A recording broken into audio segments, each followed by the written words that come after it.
Hi everyone. So I'm joined today by Nicola Haggett. Thank you so much, Nicola, for coming here today and taking the time out to speak with us, with me, and to share with our communities. I'm really excited to have you here.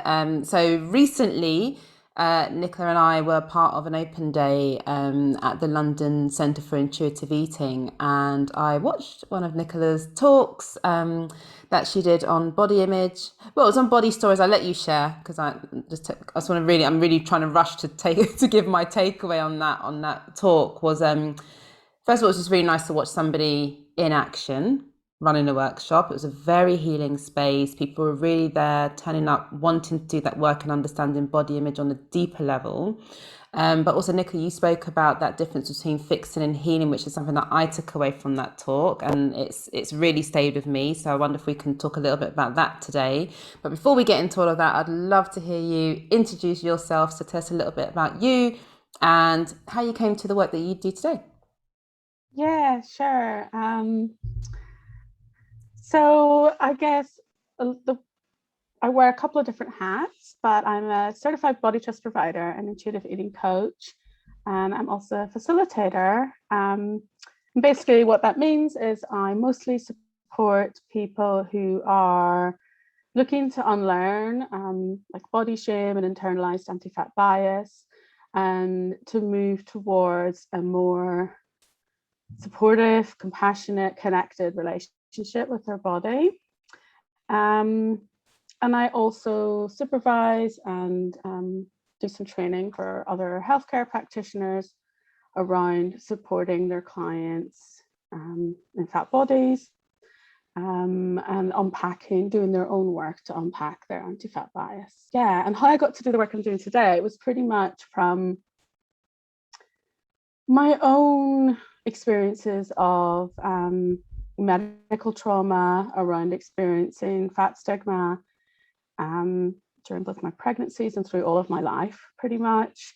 And when I did my own sort of exploration of like things like intuitive eating and trying to work on my what I would call body image problems at the time, sort of 6 years ago, I really struggled to find messages, practitioners that really spoke to me and my experiences as a fat person. Um, and yeah, so eventually I retrained. I did training with Be Nourished in Portland, Oregon, as a body trust provider, and that's the main healing modality I use. It's probably less familiar over here in the UK, but um, it's a framework that I really love. I've also trained in intuitive eating counseling, and I do less of that actually these days. I tend to mostly work on body acceptance, but that's also a part of my work that I have. That's really interesting. So you would explain, so you sort of use a few descriptions there. So you talk about body trust, which is the modality that you use, is that right? Or the framework that you use? Yeah, yeah, it's a modality. I mean, I think there's so many terminologies in this space actually, and it can be really confusing. Body trust is not like necessarily speaking to necessarily what some people might describe as trust with their body. While that's obviously in there, when I talk about it, I'm talking about a framework and a modality Mhm. that is kind of a pathway to body acceptance. Yeah. Nice. And so when I was referring to the workshop that you did as a body image workshop, you would call it, I guess what I was trying to say was a body trust workshop. You say that, is that different from body image? That's what I'm trying to understand. Yeah, it's a really good question. It is different than body image. Yeah, I think that body image work is really can be really helpful, really supportive. But I think that um, in my view, when we focus too much on body image, we're still reinforcing that mind-body divide. I think it's also not really naming the social and cultural conditions that make that feel like really hard work for those of us who are further from the kind of ideal body type. So yeah, while body image might be an important piece of the work, my work focuses more on connection with our body, reclaiming our body as our home. It's really relationship work rather than anything else. I love it because even when I was trying to explain the workshop, as I was saying body image, I was like, I didn't get body image vibes from it. I was like, it just felt deeper than that. So even though I was saying, I was thinking this is the only word I know, but I don't think it's the right word I'm looking for. So that's a really helpful explanation. I'm going to look into that training. So that sounds fantastic. Actually, did you have to do that in person? Yeah, I don't think they're doing it at the moment. It's on hold. It's a 9-month training, and I did go over to Portland for that, and then did a good piece of it virtually. And then we have like a community of providers where we kind of support each other through supervision, consultation, that kind of thing. Oh, Yeah. that's so nice. It's so helpful to have that community, especially with the work that we do. It can feel so lonely. So it's so nice to have like a community of other practitioners who get it and also, can bring their thoughts to the table, working around that same, through that same modality as well, which is really helpful. Yeah, it's so important. That's why it was so lovely to be able to meet people in person again at London Centre for Intuitive Eating. It's just, I think it's really nice to be in community in person as well. Yeah, no, I love that too. I really enjoyed that. So I'd love to hear your thoughts on internalized fat phobia. And I wonder if you could share how someone might start to explore their own internalized fat phobia. Yeah, sure. So I think it's, we talked about words a little bit in the beginning, and I think it's important to always be in question around the words that we're using and what they mean. And it's never going to be an agreed consensus on the words either. But I think something that I want to hold is this sort of idea that we all have internalized fat phobia, and also if it is it even fear of fat, um, really, as opposed to sort of anti-fat bias, anti-fatness, that hatred sometimes, just because of the conditioning we have in this culture. But I think either way, we all have internalized anti-fat bias. And so regardless of what size of body we live in, we all have that because it's the water we swim in. It's there from the very beginning, and the messages we get, even in the like books we read as kids, or the cartoons we watch on TV, or in all the messages we hear. And it's really tied up with healthism and all sorts of other things. And we can circle back to that as to, if we're going to unpack anti-fat bias, we can't just do that, be looking at that one form of body oppression alone. But then when we talk about internalized fat phobia or internalized fat stigma, as I would call it, that's an experience that really relates to people who have that lived experience of being a fat person, because we really can only internalize oppression if we've experienced that. And there's a very unique way as fat people that we sort of weaponize against ourselves the way that we are treated, or as a way to kind of try and cope. So there's like a bit of nuance there, but either way, I think that there are a lot of kind of similar steps that we would take to look at unpacking internalized anti-fat bias. Does that answer your question? I don't know. I did that in a little bit of a roundabout way. No, it was, I think, so first of all, I want to go back to the language, and I think that's so helpful, Nicola, and thank you for making that clarification. And I know there's, like you said, not everyone's going to agree, but I think it is important for us to think about, who uses what words, and depending on, yes, the oppression that they have experienced personally. So yeah, questioning. So I guess what I've taken away from that is like even using the words internalized fat phobia, which it sounds like fat stigma could be a better phrase for that, but also that not everyone would use that term. That would be specific to those who've experienced oppression as a result of living in fat bodies. Is that what you would say? Yeah, and it's something that I'm always learning with it as well. There's an amazing article that Aubrey Gordon, who is your fat friend on Twitter and on Medium and things like that wrote on this topic that I learned an awful lot from. So I can send you a link to that, and you can include that with stuff. It's a really good article to go and look at to read a bit more about this. Definitely. Thank you so much. Yeah, I'll definitely link to that and have a good read of it myself. I think I've seen Aubrey's Instagram, and I think they only recently they were working under a bit of an alias before, wasn't it? They were Yeah. what's the word? Anonymous. Yeah, because it's not safe often to be fat and visible online and generally in this world. So yeah, that's just recently they've when they published their book, they sort of came out more publicly, in their full identity. Yeah, and I hadn't actually considered about the fact that, not feeling safe to do so for, reasons of oppression. I hadn't actually thought about that, which, would make a lot of sense. Because it's harsh out there, like just trying to do the work that we do, whether it's talking about race, it's talking about, and all sorts of different oppression. It's so difficult to put your work out there without upsetting, quote unquote, upsetting people, right? So it's quite difficult. Yeah, for sure. Yeah. So back to the question, because I think what we didn't get to was how a person might start to explore their own internalized fat bias. Yeah, sure. I think that first of all, to be holding the lens that this isn't something that's a one and done thing, that it's something that we're going to just do like a webinar or a workshop on, and that's kind of that done. And something when I'm doing this work with other practitioners is really to name it. This is a practice that I'm continually in, that I'm going to be in for the rest of my life because of this culture, and really an invitation to be exploring this, unpacking as kind of a commitment, as as you might explore any unlearning.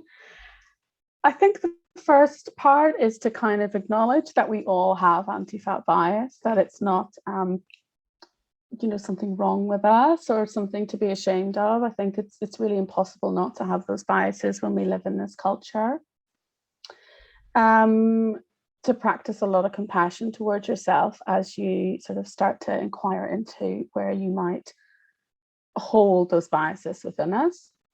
I think that we start really with exploring our body story, like what are the ideas we learned about bodies growing up from those very beginning ages? When did we start to become aware that there were good bodies and not so good bodies, and holding a lens of, while we're going to unpack anti-fat bias particularly, I'll talk about that because that's where I have, that lived experience, that really holding that invitation. And we can talk about resources like Sonia Renee Taylor's book, The Body Is Not an Apology, maybe later, but really looking at what are all the ideas about bodies that I learned growing up, and to really unpack all those different layers of body oppression, because they're all tangled together. The link between, in Sabrina String's book, and she talks about, anti-fat bias having its roots in anti-Blackness, and also exploring the link with what we learn about gender roles and what we learn about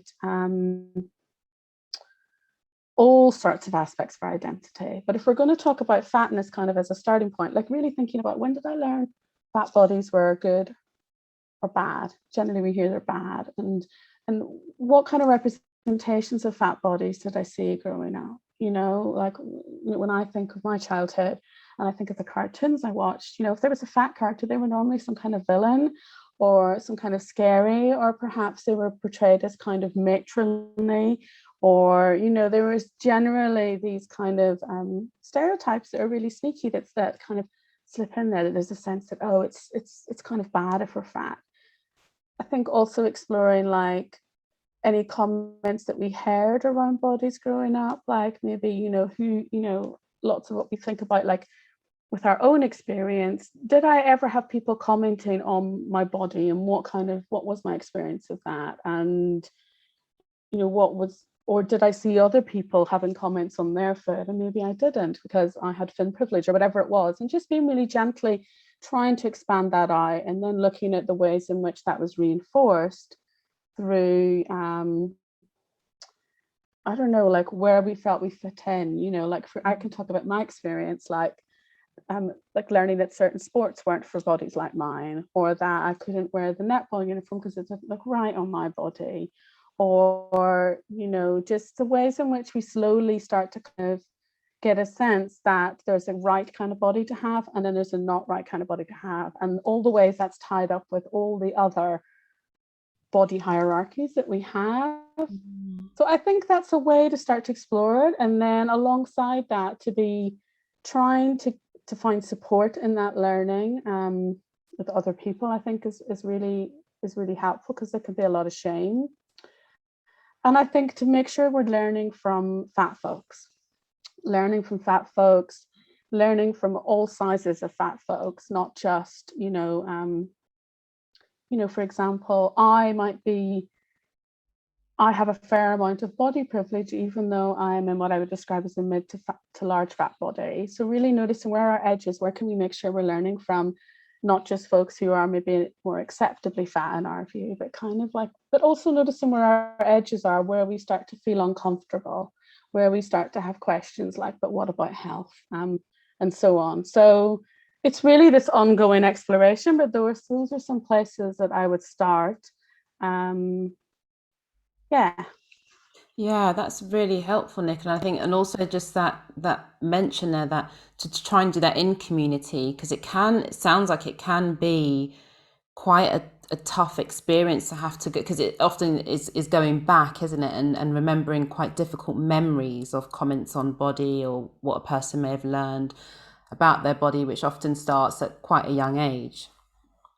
So Yeah. And I think also there's a piece of this where if we do have body privilege, it's what we don't see. yes. It's like unpacking any area of privilege. It's really looking at where is my experience different from someone else's. And I think that's why it's really important to read the stories and to listen to people who have a different lived experience from us, so we can start to sit with, I don't have that challenge when I go to the doctor, or actually I don't see that issue when I go to get clothes, and I hadn't thought about it that way. So really to kind of decenter ourselves a little bit in that exploration. But I think it's also something that really we all are damaged in this culture by anti-fat bias. Even when we might go to the doctor and we might not be in a fat body, and that means it's assumed we're healthy, or it's assumed that everything is is okay, when perhaps it might not be. So I think, while predominantly like the people who are most hurt by anti-fat bias and fat stigma are obviously the people with that lived experience, I think it's something that is really important and really impactful for all of us to really do. Yeah, and I think that's a super important place to be in. I think that we can grow roots into this work where we can support a wide range of people where we don't have the lived experience. But something I invite folks into when I'm facilitating on this with other healthcare practitioners is to be really compassionate with ourselves, to include our own healing in this, and to really notice where we do have edges, because our bodies are in the room with our clients, whether that's a Zoom room or the in-person room. And I see a lot of harm done when, I experience a lot of harm, and my clients have named that as well, when they've gone to do, say, for example, intuitive eating work with someone, and those biases show up, and of course they will. But I think it's just, how can we be more mindful and cognizant of that, and really, start to kind of value the people with lived experience. And certainly that's a lot of what I do, and other people, other fat folks in this space do, is we'll work alongside dietitians and therapists with that piece. But I think that it's just a conversation to be in with ourselves about noticing, where do we have some deep roots and where might we have some edges and some work to lean into yet. Yeah, because absolutely, as you say, that it's a lifelong unlearning, right? It's not this start and end binary sort of I've started and I've finished. It's kind of like it just I'm noticing it just keeps going. It's like, oh this, oh that. So yeah, and so recognizing that, where we are in our own journeys, and where we're helpful and where we have the potential to cause harm. And to get support with that, and to know when we might need some supervision if we do want to keep working with a client. And I'm here practicing this too. So sometimes I have to be like, I have some edges here actually, and it can often be those intersections where everything kind of overlaps, that we have to get some support around. Absolutely. And so you mentioned there about medical professionals, and that was something I wanted to ask about, is how or what advice would you give to somebody if they're noticing that they're not getting the healthcare support that they need because a practitioner, medical practitioner or other is holding some, I guess, weight bias or fat bias there? Is that the right word? Bias or stigma, would you say? Yeah, the professionals holding bias, yeah. Yes. And the person is experiencing that stigma through either microaggressions or, at a macro level. Yeah. Mm-hmm.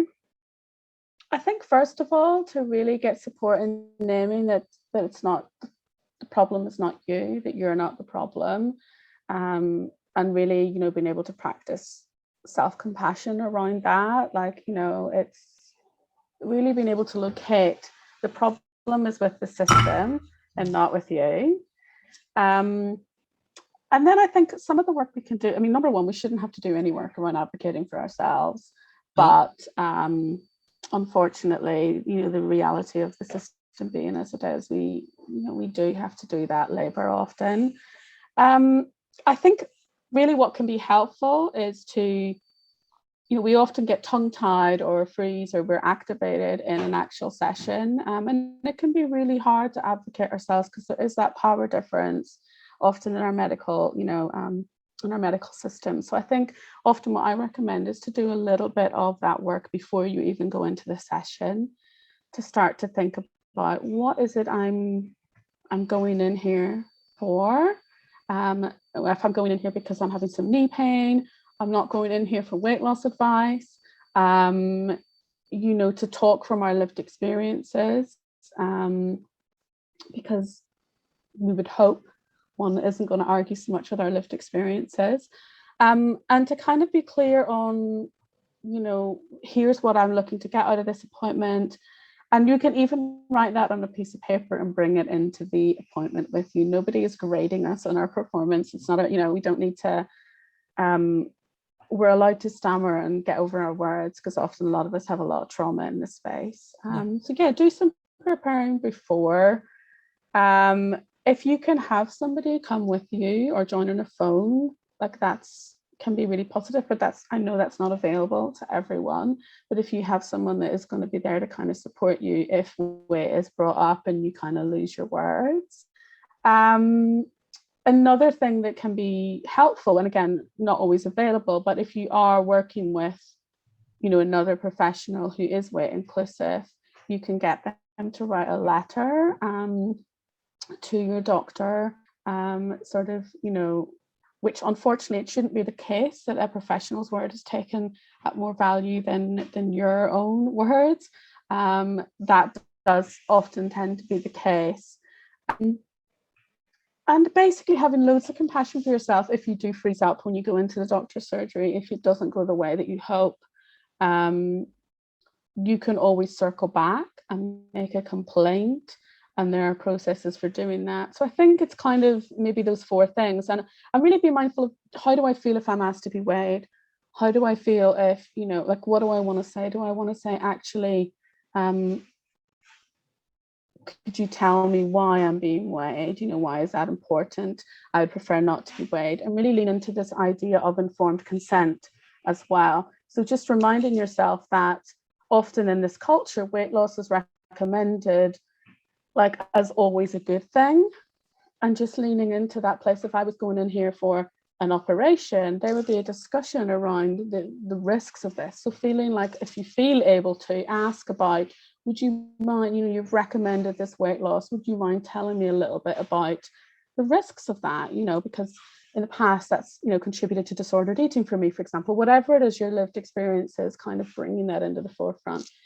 But I also just want to name that it can be really hard. I still struggle sometimes in certain situations, depending on the level of kind of like anti-fat bias that I come up against and the amount of stigma I come up against. It can be really activating. So just being really kind to ourselves and getting the support we need afterwards. And there's I think I mentioned to you before we were recording that Dr. Natasha Larmy, who's was at Fat Doctor UK, but I think their Instagram has been disabled. There's an example of how not safe it is to be on this platform. But Dr. Natasha Larmy, who's the Fat Doctor UK, has, if you go on her website, she has like a really great resource on how we can kind of go through the complaint system as well, with the GP. Yeah, I think those are kind of the main things that come to mind. Yeah, that's really helpful. And yeah, shocking to hear that about, is it Natasha Lamy you said, Dr. Lamy? Yeah, Dr. Larmy, yeah. Yeah, I'm so surprised to hear that because I remember you mentioned her to me before and I was interacting with her Instagram, so I hadn't actually, that must be quite recent that's happened. I think it's been happening on and off for quite a long time and campaigns to Wow. get reinstated. But I think that when I checked today, I think that, obviously it might change, but I think Dr. Larmy said that she's just not going to be on Instagram anymore, but she's on Twitter and they've got podcasts and websites. So yeah, they're a Okay, so helpful resource. I'll share the different links that people, because that sounds like a really helpful resource to have, like how to go through the complaint system is really helpful. And I think, yeah, you named something really key there in that recognizing that if a person has experienced this weight stigma in the past, that can send them, that can activate their nervous system and therefore can go with all the greatest plans and all the things written down on a piece of paper, but if we're in an activated state, it's quite difficult to piece our words together. It's quite difficult to think about suddenly why we're there, and next thing you're in and out without even realizing that you've not come out with what you went in there for. So just to have that self-compassion, isn't it? Yeah. Tons of compassion. I'm thinking about my an appointment I've got to navigate. I'm coming out and all the ways in which I have to kind of support myself in that process. Yeah. So this work, so we've talked a little bit there about the sort of somatic experience and how going through this work can bring up difficult emotions, feelings, sensations, and memories. What are some ways that a person can support, can look after their bodies as they're going through this healing journey? And I'm thinking about people with different budgets and different budgets and different places in their journey, I suppose. Yeah. There aren't loads of like options available, if I'm honest, that I would, but there are lots of books that can be a really good starting point. Um, I think the first thing that I always talk about is that, like, this work initially about starting to reclaim a sense of safeness and agency in our own lived experiences in our body.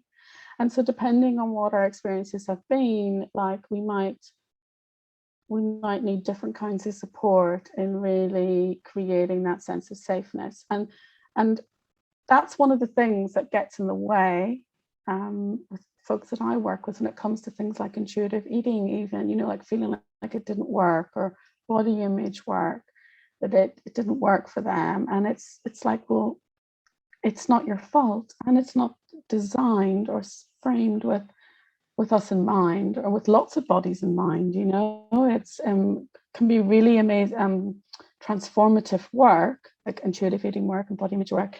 But when we look at the research and we look at the population that work centers, it centers mainly, young, white, cisgendered women who might not be in the higher end of the BMI range, and so just naming that while that work can be useful, the beginning of this whole process is like really validating for ourselves how unsafe it can feel to be in this culture, and to try and do this work of acceptance when we're constantly getting the message that we're a walking time bomb, or that we need to be fixing ourselves, that there's a different set of rules for us, so that we're the problem and that it's simple. So really starting to look at, how can I increase my sense of safeness as I explore this work?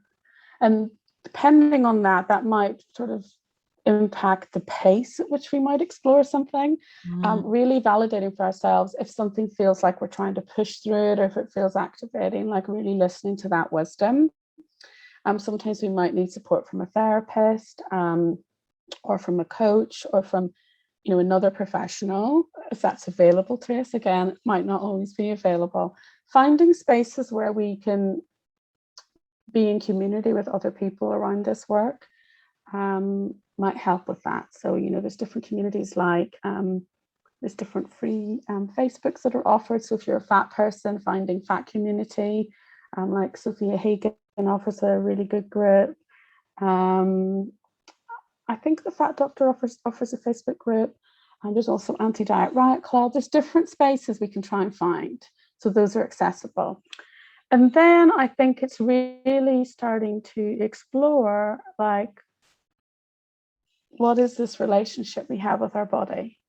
And often we can feel really disconnected, and it can feel really like I don't actually know what relationship I have with my body because it's really hard to be in it. So starting to maybe think about, like, if I was to describe the relationship with my body as this is a relationship, what are the qualities of it? Maybe naming feels disconnected, or it feels unsafe, or it feels I feel really frustrated with this relationship, or I feel like or maybe we feel like there's some hope there, or maybe there is some affection. So really making space for all of it and finding ways to kind of expand our capacity to be where we are. Because so often when people want to do this work, we're really focused on getting to somewhere else. And I think that's really important, because often we can be in a lot of distress. But I think really starting to kind of first focus on validating where we are and how that makes sense. And when did we first learn our body was a problem? What are the different ways that we have tried to cope and survive in this culture? Because as we do that exploration, we can start to externalize some of that messaging, and we can start to locate it outside of ourselves, so we can start to say, like we talked about, looking at the messages we had about fat people, for example, growing up, if that's part of your experience, sort of saying, well, that was a belief that wasn't mine, that was handed to me.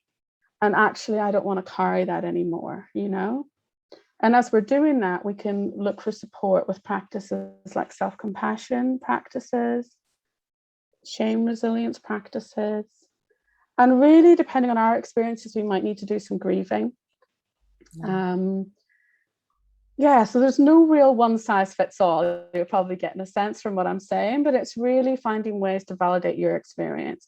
And then it's kind of, how can we practice? What embodied practices are going to help us, I guess, live our way towards something different, and something that's really going to be personal to us, rather than some definition of body acceptance that feels very intangible to us. It's kind of, how can we sort of do really small steps of practicing some compassion in this moment, or how can we practice some acceptance in this moment? And I think it's a really non-linear process. And we talked about fixing and healing. It's very much a healing process. And I think if we can afford it, it's really great to have support to do that work, but also just naming that that's not always possible. And there are some really good books out there that can kind of support us with that exploration as well. Yeah, that's really helpful, Nicola. I think I'm so excited to have this conversation with you, because there's so many sort of terms and phrases that you said even in this conversation, that if it's definitely spoken to me. So if it's been to anyone else, they can go on and like do a little bit more deeper exploration around those different themes, right? Like the self-compassion, shame resilience. I have to admit, that's the first one I've ever heard those two words together in that way, in that healing way. So it's something that I'm quite intrigued about now, because something that comes up a lot in the work that I do with as you can imagine, with the clients that we work with. I think there's just so many wonderful things that you've mentioned there that would give somebody a really great starting point. But like you say, if a person could afford it, then to seek out help from a coach, or seek out a safe community space that maybe they can be a part of as well. And Be Nourished, who I trained with, do quite an accessible sort of entry-level course, which is called No More Waiting, with like a play on the word waiting. Clever. Shame Resilience is based on Brené Brown's work, which naming, much as I admire Brené Brown's work, she does have a history with being having quite a lot of anti-fat bias, which I think was kind of addressed a little bit in this wonderful podcast interview she did with Sonia Renee Taylor. around that. So she's in her own journey with it, but her research on shame resilience is something that we use in Body Trust. And it's really about that work of noticing like where shame shows up. What is the shape of that in our body? How does it feel? Like, and examining like, what is the story I'm telling myself here, and where did that come from? And, you know, really being able to externalize it and not just do that process on our own, but to be able to share it and speak shame with someone that's trusted. And the research that she did, which shows that when we can speak that shame with someone who meets it with empathy, that, you know, it can really help to sort of transmute it. Yeah, yeah. Oh, that's amazing. Yeah, and I'll have to go and listen to that interview with Sonia Renee Taylor, because I love anything that Sonia Renee Taylor does. But it'd be interesting to hear those two speak together. And I actually do like Brené Brown's podcast. I've dipped in and out of it here and there, but I can't remember which one of her TED Talks it was. But I remember there was some quite damaging language that she was using in those talks. So it's I'm really happy to hear that, you know, everyone's on their journey. I'm really happy to hear that she's recognized where she is on her journey, and that she is still, you know, doing that work, committing to that work. Yeah, yeah. And I mean, we're all in different places, but like, Absolutely. to like, yeah, just wanted to add that little content warning, because I know that there's a lot of fat folks that have been not expecting to come up against that when they open her books and stuff. Yeah. Yeah, no, exactly. Thank you for that. And so before we wrap up, I can't wait to get this out there. But before we wrap up, do you have any parting advice, words of wisdom, or words of encouragement for our community and our listeners out there? Yes.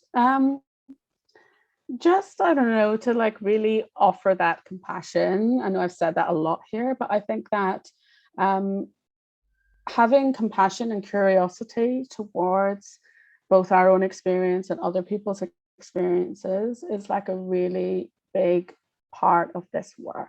So really being able to hold that lens, notice where are we in our own journey here.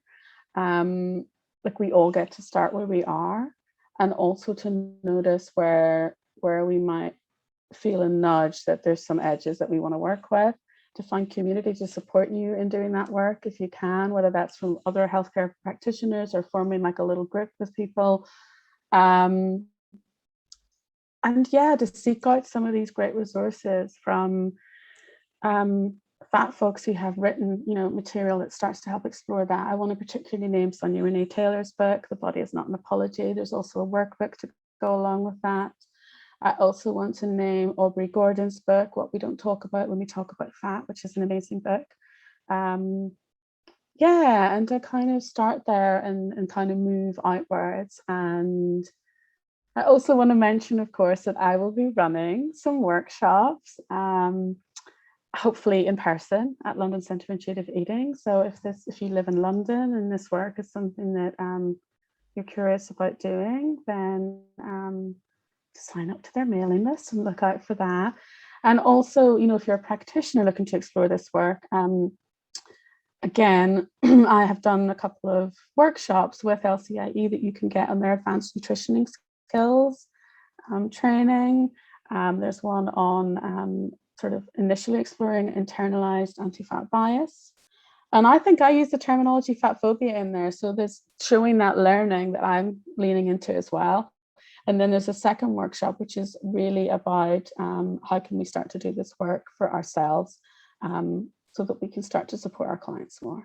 That's me plugging that a little bit. Good. I think it's important that we share the work that we do so hard for people to see. So if we don't share it, how do they know? So thank you so much for sharing that, Nicola. And yeah, so just before we wrap up, just let people know where they can find you. Do you have a newsletter? Are you on Instagram? Where can we find you?